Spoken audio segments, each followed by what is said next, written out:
What's up, everybody? Welcome to another edition of Rage in a Cage with Bam Bam and Schwaggs. I'm your host, Frank Bam Bam Horak. With me, as always, my co-host, Mikey Schwaggs.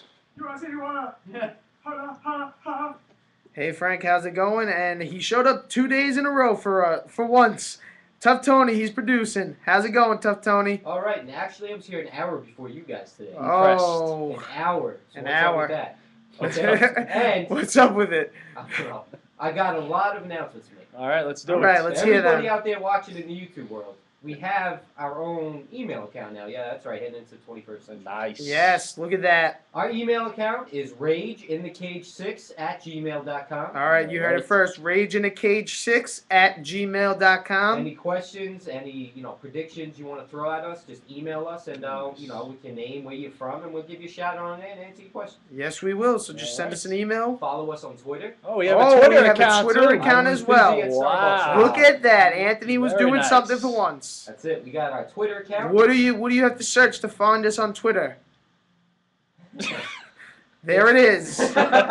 It's Twitter at rageinthecage6. It's Twitter at RageInTheCage6. That's how you Nice. find us on Twitter. All right, and Facebook. Everybody has to Oh. go and like our Facebook page. And we also have a Facebook page, so I like actu- us on So Facebook. technically, I actually have a Facebook You now. do. Technically. I know Nice. Frank likes to stay off the grid. I do. Yes, he Not having does. a Facebook That page. is I'm a true. very private person. All What you can I got to do say? to find us on Facebook is facebook.com/rageinthecage. Very nice. Facebook.com/RageInTheCage6. 6 is Anthony's favorite 6, number, all right. apparently. It is. That's why I put it after everything. Yeah, we All can right. see that. Very So nice. everybody go head down there, shoot us some comments, some questions, and Yes. we'll be more than happy to answer. We would So love we to are hear taking some over the questions and web. comments. We are. We're on the web now. Absolutely. Yes. Blowing up, baby. We've been on the web for a while. That's true. All right, let's talk about Yes. UFC on FX number 2. Let's get right into it, Sydney, Frank. Australia.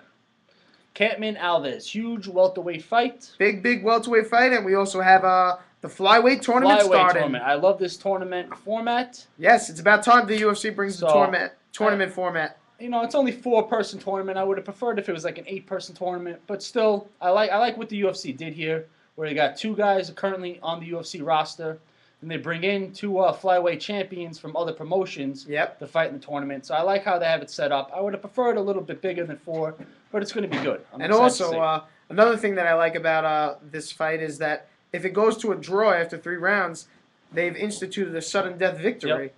I love that Love because, that. as we know, That we should don't have- want it to see should a always fight be end in like a that. draw. Yeah, you can't have a draw in a tournament. So yeah, I like that. That's how it should always be, actually. But I like that. So let's get started. What's the first fight on the card? All right, Tony, give us that first fight on the card. All right, our first fight is Court McGee versus Konstantinos Philippou. Ah, nice. Good matchup. Nice Good matchup. middleweight fight to kick off the card. Yep, indeed it is. Court McGee has been making some noise in that middleweight division since winning the Ultimate Fighter Season 11. He's on a 3-fight winning streak, and he's looking to get into that top-tier level of middleweights. Yeah, this is a big fight for both guys. Both of them looking to get to that top tier. As you see, McGee's 3-0, Philippou's 2-1. This is both, I think, their toughest opponent that they're fighting in the UFC. Court McGee, very well-rounded, great cardio, loves to push the pace, likes to take the fight to the ground, do some ground and pound. 2 out of the 3 wins has been by submission. But Philippou's got the knockout power. Yes, he showed that. Fights in his out of last Long fight. Island, so he's an easy guy to root for. Several Longo. Yep. So it's going to be a good fight, actually. I'm looking forward to this one. I think it's going to be back and forth. And as you say, the winner of this will then, take a step up in the competition. Most definitely. So who do you got winning? I think it's going to be, Court McGee's been known as a grinder. He's shown it in his last couple of fights. He just wears out the opponents, and he's always got the better cardio than his other opponents. I don't think that's going to be the case. I think both fighters got great cardio, and I think what it's going to come down to is the stand-up battle. If McGee's able to get this fight to the ground, I think he's got a good shot at winning, but I don't think he's going to be able to. I think Philippou will be able to keep it standing, and he's going to secure the 3rd-round knockout. 3rd-round knockout. Upset. Some people would view that as an upset. I guess I'll say that's a bit of an upset. Yeah, I would give it a slight upset, sure. Slight upset. It's tough for me to go against the guy fighting out of Long Island, but that's what I'm going to do. Okay. McGee, you talk about, the one thing that Philippou has the advantage of is the striking, but McGee is showing a great chin. Yes, He can take a punch, and he's pushes the pace with the cardio. I think he's going to be able to get the fight to the ground, and I think he's going to I'm going 2nd round submission. Court Okay. McGee. So right off the bat, we got a difference there. I like A it. little race to the case. Right now, the score is, what's the score, Tough Tony? I believe it's 13-12. I'm winning. Yeah, that sounds about All right. right. The Yeah, winner, he has no idea what the doesn't score is. but that's what it is. No, I think that's what it is. It's I have it here on the 13-12. So yeah. So like we said, what it's going to come down to this fight is McGee's relentless approach, basically, versus I guess you could say Constantino's cardio, if he could last and match Court's cardio. Well, that's the biggest thing, because you know McGee's going to be in great shape. You know he's going to look to push the pace. So can Philippou match it? I think it's going to be a good fight. It's going to be back and forth. I say like a late second round submission though. McGee's going to be able to get the fight to the ground and then be able to go with like a rear naked choke. He gets it. Okay, well we'll see. All That's right, the first night, we first will fight of the see. night, and let's get right into that flyweight tournament now. Flyweight, beautiful. Anthony, what's our first matchup of that flyweight tournament? All right, our first matchup is Demetrius Johnson versus Ian Uncle Creepy McCall, one of my favorite nicknames. Might be the Yeah, best that's because nickname you're a in little, MMA. because you're a little creepy. I knew you were gonna say something there. Sean. Hey, I'm just saying, you listen to Metallica and everything like that. Metallica's the best. Don't No, get I'm me just started. kidding. We don't got time. I'm kidding. We don't That's got time. hey, I'm joking. I love Metallica. Nice. Are you kidding me? All right, Demetrius Johnson, Ian McCall. It's gonna be What do you another- think, Frank? Well, this was the best thing for Demetrius Johnson Absolutely. having 125 because that's his perfect weight class.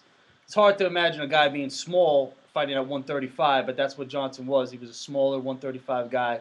His last fight, was for the title against Cruz, where he came up short. He lost, but he held his own in that fight. He's definitely one of the more talented fighters that the UFC has. And Ian McCall, though, you look at him, he's a champion. I believe in where's he a champion from? I believe come on, he is the Schwaggs. Tachi Palace Fights There you go. 125-pound champion. That's it. So No problem, Frank. I'm always here to help you out. so it's going to be obviously a good fight, good competition. Yes, definitely. I see Johnson though with his quickness on the stand up, has the great wrestling background. He's very gets out of submissions very well, can get the fight back up. I think with his fast pace, I think he's gonna be able to win this fight. Yeah, I agree. I definitely think he's going to be a much more faster and powerful fighter now, fighting at 125. And like you said, in his last fight, he was the smaller fighter against Cruz. It wasn't really a lopsided decision. He actually outstruck Cruz. Cruz was just able to use his reach advantage and take him down 10 times in that fight. Yeah. So, and you got Ian McCall. He's on a 3-fight winning streak now. He's had a pretty memorable 2011 run after, Yes. he had a little rough patch, he said, in his career with some problems, personal problems and everything. But now he's making his UFC debut, and he's looking to make some noise in this flyweight division. I don't think he's going to be able to do it, though. I think Johnson is, I just think he's the bigger, stronger fighter. I think when also you factor in the speed and the cardio of Johnson, I just think when it's all said and done that I think it'll go the distance. Though I think this being a real good fight back and forth, but I think Johnson takes the decision, unanimous decision. I think he wins it just basically on that speed and cardio. I think is pretty much what's going to win it for him. I'll agree with Johnson taking the victory. I don't think it's going to make it to a decision. I think Johnson is going to wear him out with strikes on the feet, and then he's going to take the fight to the ground, and he's going to get a TKO in the third round, ground and pound. All right. I mean, that's one thing Johnson, though, does lack. He doesn't really have that knockout type power. But now fighting at 125, we might see something different. Stronger. Absolutely. All right, so we both have Johnson winning the fight, but I think it's going to be a great fight. Oh, definitely. Possibly the fight of the night, this one, I think. Oh, yeah, it definitely it has a chance to steal it has fight that of the night. potential. Absolutely. All right, let's get into that next flyweight tournament fight.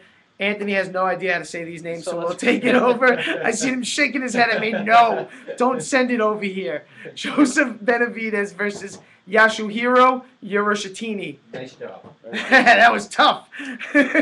Frank, who do you got in this one? Well, Or let me hear your analysis first yeah, before so you tell me easy. who you Don't got. not jump the gun there, fella. Well,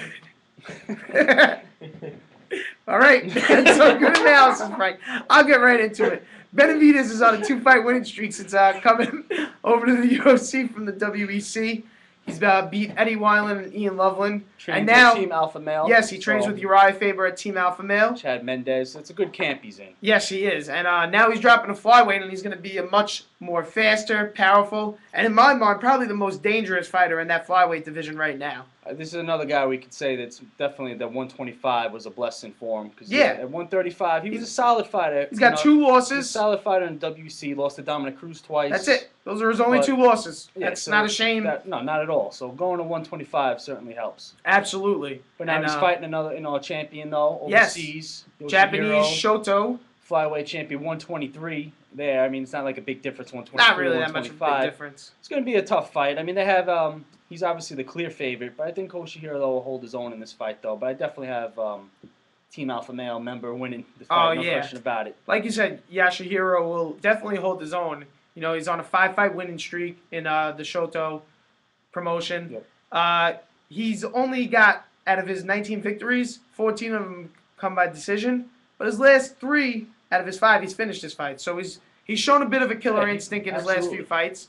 And I think the only way he's going to be able to challenge Benavidez in this fight is to keep Benavidez at distance. You know, use his clinch game, use some dirty boxing, and try and get this fight to the ground because he's not going to be able to handle Benavidez in a slugfest. No, and that's easier said than done because also, obviously, if you're from Team Alpha Man, you have a strong wrestling background also.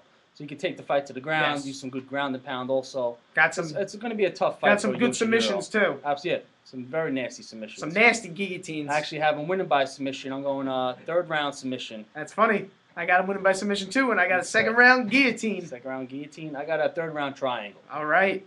I like it. I like it. We got two of the same, one different, and I think we're going to disagree on this next one. I have a feeling we will disagree on this next one. And what's this main event, Tony? You got this? You can handle this? On UFC on FX is Thiago Pitbull Alves. Yes. Versus Martin the Hitman Kampmann. Yes, it's going to be a pivotal welterweight matchup, and we have no idea. We've been looking everywhere. Is this a 5-round fight? Is this a 3-round fight? Right now, after the Ellenberger Sanchez, White had said that it's going to be 5 rounds. If anybody knows, they can shoot us an email on Facebook, Twitter, let us know. Hey, yes, we would love to know. There you go. I'm assuming it's 5 rounds. So we'll go with that assumption that's 5 rounds. Yes, so we're going with it's 5 rounds right now. Our email address is rageinaCage6@gmail.com. Send us your questions. If you know if it's a 5-round fight or not, let us know. We would love to know. All right, Thiago Alves. Martin Kampmann should be great. It's going to be a great one. This, this welterweight division a couple months ago didn't look like there was too many contenders, but now there's certainly they're just stepping up out of nowhere. Yeah, guys are stepping up. It's definitely a stacked division now, and this is a big fight for both guys. Yes. You look at Thiago Alves. He had a nice 7-fight win streak, fought for the title against GSP, lost. And ever since then, only 2-2. And he's been like hit or miss. Yeah. He's a guy that can easily fight at like a middleweight or a light heavyweight. He cuts a lot of weight. And that's usually a big factor then in his fights. If he doesn't finish the fight early, you see his cardio suffers. He's drained. He looks slow. So he's like a hit or miss type of fighter. Yeah. On the other hand, with Kampmann, he could easily have won his last. He lost a close split decision to Jake Shields. Yes, that was definitely close. Lost a unanimous decision to Diego Sanchez, which I personally thought Kampmann won that fight. That was close as well. That was a very close fight, and then won now a close split decision against Rick Story. So he's always in his fights. He uses his great kickboxing skills. There's an underrated ground game also. But I mean, I think mainly though, if he's going to succeed in a fight, it's using his kickboxing skills, using the clinch very well. He's another guy who has very good cardio. He likes to push the pace, like to wear down his opponents. Yes. Yeah, I think the best chance Alves has in this matchup against him is to use his clinch game because he's shown he's got a good clinch game. In beating an octagon newcomer in Papi Abidi in his last fight. For you to say. Yeah, that was a tough one. I was trying. It was a nice bounce back. Yeah, he had a nice submission in the first round. Yeah, rear naked choke, submitted in the first round. It's good to see when you're facing a newcomer, a guy like Thiago Alves with his skill set should be able to finish a guy like that quick. Not like let it go like a close 3rd round, unanimous decision type of deal. Jiu-jitsu game? He's got good jiu-jitsu. He's got a very underrated jiu-jitsu game. He does. Yeah, absolutely. But like we said, he's shown some past cardio issues, and I think that's going to be another big deal in this fight. And he maybe should consider moving up to middleweight. I would like to see him in middleweight. I think that's his best weight class is middleweight. He can even fight at light heavy, but I think middleweight would be his best. I agree. But he does have knockout power in that 170 division. No question about it. He uses great kicks, flying knees. You've seen him. But if he doesn't finish it early, though, as you see, if the fight goes on, especially if this is in fact a 5-round fight, that's going to come into fact. Holding his own, because Kampmann has shown he has a pretty good chin. He got stopped by Paul Daly, but outside of that, it's usually, as we've just talked about, he always either wins or loses a close decision. Yeah. So he's going to be in the fight. So that's going to be tough for Alves then. That's why I have Kampmann winning this fight. You got Kampmann. I think, the way his strengths with the clinch, the knees, the elbows from the clinch, wearing down the opponent, I think that's going to factor in. If this is in fact a 5-round fight, I think it goes into like the championship type rounds, 4th round, but then he wears Alves down, gets a TKO win. I got him winning. I got him winning this also. I got him winning. Grinding out a unanimous decision, basically. Like you said, using that clinch game to wear him down, keeping the pressure on him the whole fight, moving him backwards, making him throw counter punches with less power. Keeping his power at bay. He's going to grind out the unanimous decision, and he's going to take the victory. Yeah, the one thing Kampmann does is he We gotta pushes wrap the it up. pace. All right, so we're wrapping up. So we actually, out of the 4 fights, we agree on 3 of them, Yep. surprisingly. But So, all right, so we got the one different. and it's the first fight, so we'll find out. Right, And don't coming up forget to next, we follow. got Strike Force, Tate Rousey. We'll review it. We're going to talk a little bit about the ladies. Yes, Frank loves the ladies.